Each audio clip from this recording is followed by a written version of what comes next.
இத்தனை வருஷ வாழ்க்கையில என்னால முடிஞ்ச அளவுக்கு உன்னை சந்தோஷமா வச்சிருந்தனா? சாமி,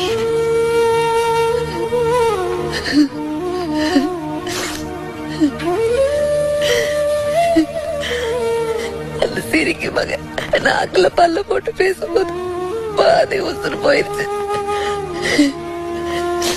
நான் மட்டும்தான் சாகலான்னு நினைச்சேன். இவளுங்க கிட்ட உங்களை அனாதைய விட்டுட்டு போக மனசில்ல. அதான் என் கூட கூட்டிட்டு போலான்னு முடிவு பண்ணிட்டேன். புரியுதுதா, யாருக்கும் பாரமா இருக்க கூடாதுன்னு முடிவு பண்ணிட்டேன். கல்யாணம் ஆகி இத்தனை வருஷத்துல நீ சொல்லி எதை மீறி இருக்கேன்? பேச்சு வா போவோம். ஆத்தா